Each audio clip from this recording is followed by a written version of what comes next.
तक झूठ बोलते थे। तो मधुबन वालों को क्या करना पड़ेगा? मधुबन छोड़ना पड़ेगा। और ज्ञान सरोवर वालों को ज्ञान सरोवर छोड़ना पड़ेगा। ज्ञान सरोवर वो स्थूल ज्ञान सरोवर नहीं। क्या? ज्ञान सरोवर माने चैतन्य ज्ञान मान सरोवर। कौन? संगठन नहीं, बाप। बाप और बाप का संगठन। कौन सा संगठन? ज्ञानमान सरोवर। जिस संगठन में बाप स्पष्ट दिखाई देता है, लेकिन अज्ञान अंधकार के कारण सब बंधे हो जाते हैं, दिखाई नहीं पड़ता। तो वो भी छोड़ना पड़ेगा। और गीता पाठशाला वालों को क्यों छोड़नी पड़ेगी?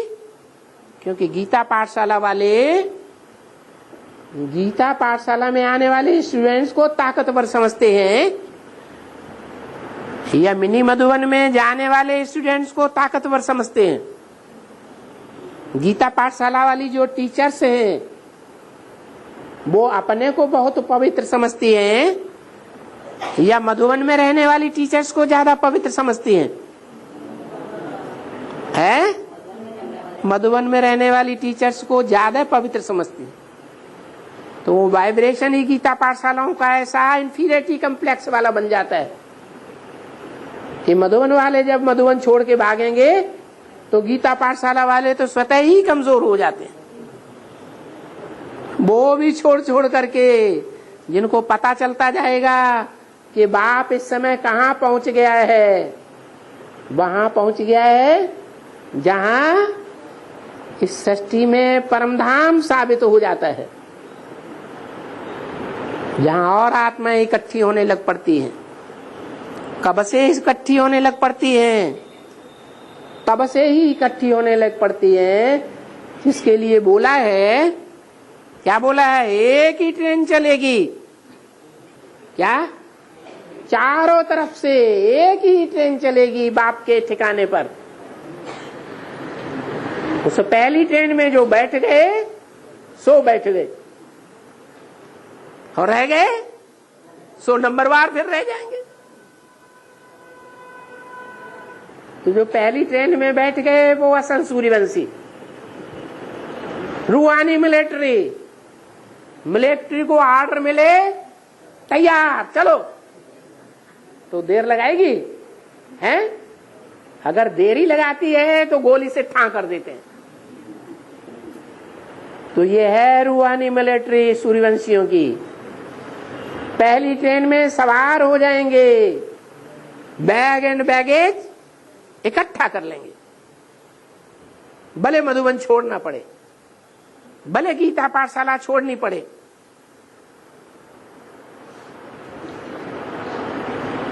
ज्ञानमान सरोवर जो देखने में आता था वो गुप्त हो जाएगा, परवाह नहीं। उनकी बुद्धि में पहले से ही बैठा हुआ है कि बाप तो और धर्म पिताओं की तरह है ही निराकारी। निराकारी बनता है तभी धर्म की स्थापना होती है। जैसे महात्मा बुद्ध निराकारी स्टेज में थे तो बौद्ध धर्म की स्थापना हुई। क्राइस्ट निराकारी स्टेज में था तो क्रिश्चियन धर्म की स्थापना कर सका। गुरु नानक निराकारी स्टेज में थे तो सिख धर्म की स्थापना कर सके।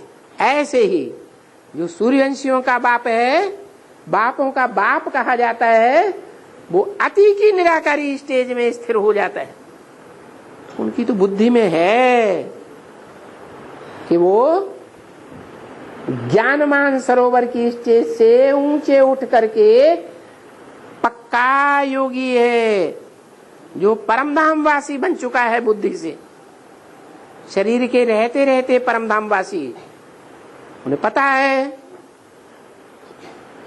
परमधाम इस सृष्टि पर कहाँ उतरेगा है? माउंट आबू में ही उतरेगा। तो वहां के लिए जिन्होंने अपना बैग एंड बैगेज पहले से ही तैयार कर लिया है, क्या बैंकों की संपत्ति इकट्ठी कर ली है, मकान, दुकान, जमीन, जायदाद, प्रॉपर्टी सारी बेच बाच के इकट्ठी कर दी, तो धड़ाक से कहां चले जाएंगे? हैं? धड़ाक से चले जाएंगे माउंट आबू। तैयार बैठे रहेंगे, उनको टंकाल आएगा, चलो परम धाम।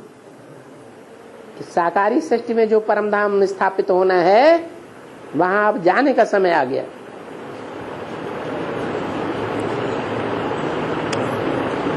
समझ में आया कि मधुबन वालों को मधुबन कैसे छोड़ना पड़ेगा।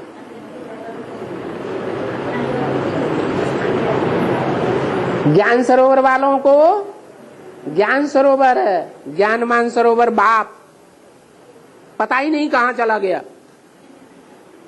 मधुबनों में तो नहीं देखने में आएगा, कहां चला गया उन्हें पता ही नहीं चलेगा, क्योंकि साकार में हो तो पता चले। वो तो निराकारी स्टेज में चला गया। ऐसे ही गीता पाठशाला वालों को गीता पाठशाला छोड़नी पड़ेगी। समाज में इतना ज्यादा विरोधाभास बढ़ जाएगा